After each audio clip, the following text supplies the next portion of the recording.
ரொம்ப புரட்சி பேசுது தம்பி, கொஞ்சம் அடக்கி வச்சிடுவோம். பா. ரஞ்சித்துக்கு மேலிடத்தால் போடப்பட்ட பக்கா ஸ்கெட்ச். தமிழகம் முழுவதும் தற்போது பெரும் பரபரப்பாக பேசப்படுகின்ற விஷயம் பகுஜன் சமாஜ் கட்சியின் மாநில தலைவர் ஆம்ஸ்ட்ராங் படுகொலை. இவரை கடந்த 5ஆம் தேதி சென்னை பெரம்பூரில் அவரது வீட்டிற்கு அருகிலேயே மர்ம நபர்கள் திட்டமிட்டு கொலை செய்தது. இது ஒட்டுமொத்த தலித் மக்கள் மத்தியில் பேரதிர்ச்சியை ஏற்படுத்தியது மட்டுமின்றி தலித் மக்களின் குரலாக ஒலித்து வந்த தலைவர் ஒருவருக்கே இப்படிப்பட்ட நிலை இருக்கிறது என்றால் சாதாரண மக்களுக்கு என்ன நிலை என்ற ஒரு கேள்வியும் சமூக வலைதளம் முழுவதும் பரவலாக முன்வைக்கப்பட்டது. அது மட்டுமின்றி இந்த படுகொலையை தொடர்ந்து கொலை வழக்கில் கைது செய்யப்பட்ட 11 குற்றவாளிகளை 5 நாள் காவலில் எடுத்து போலீஸ் விசாரணை மேற்கொண்ட பொழுது திருவேங்கடம் என்பவர் தப்பிக்க முயன்றதாக என்கவுண்டரில் சுட்டுக் கொலை செய்யப்பட்டார். அது மட்டுமின்றி இவரின் கொலை விவகாரத்தில் தமிழகத்தின் முக்கிய அரசியல் கட்சிகளின் நிர்வாகிகளின் தலையீடிலும் இருப்பதாகவும் செய்திகள் வெளியானது. மேலும் இந்த கொலை விவகாரத்தை கிட்டத்தட்ட பல நாட்கள் நோட்டமிடப்பட்டு திட்டமிடப்பட்டு நடைபெற்றிருப்பதாகவும் சுமார் 1 கோடி ரூபாய் இதில் கைமாற்றப்பட்டிருப்பதாகவும் கூறப்பட்டது. முன்னதாக தனது திரைப்படத்திலும் பொதுவெளி கருத்துகளிலும் திராவிட முன்னேற்றக் கழகத்தின் உடனான ஆதரவு நிலைப்பாட்டை எடுத்து வந்த இயக்குனர் பா. ரஞ்சித் முதல் முறையாக ஆம்ஸ்ட்ராங் விவகாரத்தில் திமுகவிற்கு எதிராக கொடி பிடிக்க ஆரம்பித்தார்.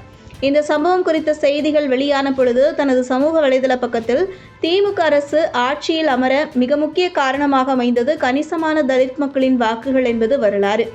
உங்கள் ஆட்சிக்கு மிகப்பெரிய ஆதரவை கொடுத்தது தலித்துகள் என்பதை நீங்கள் அறியாமல் இருக்கிறீர்களா அல்லது அறிந்தும் அக்கறையின்றி இருக்கிறீர்களா?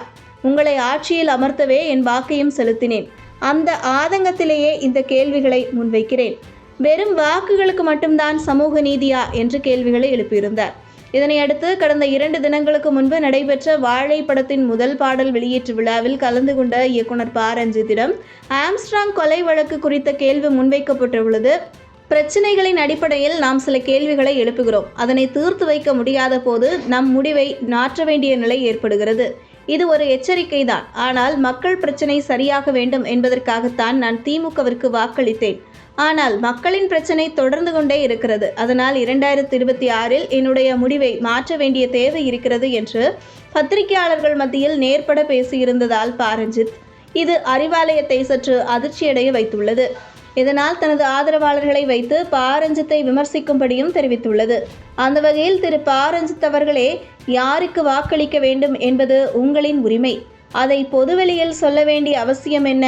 நீங்க திமுகவை புறக்கணித்தால் உங்களின் ஒத்த ஓட்டு திமுகவினர் உங்களின் படங்களை புறக்கணித்தார் என்ன செய்வீர்கள் என்று பா. ரஞ்சித்தின் திரை வாழ்க்கையை ஒடுக்கும் வகையில் ஒரு மிரட்டல் விடுவது போன்ற பதிவுகளை திமுகவின் ஆதரவு ஐடிக்கள் பதிவிட்டு வருகின்றனர்.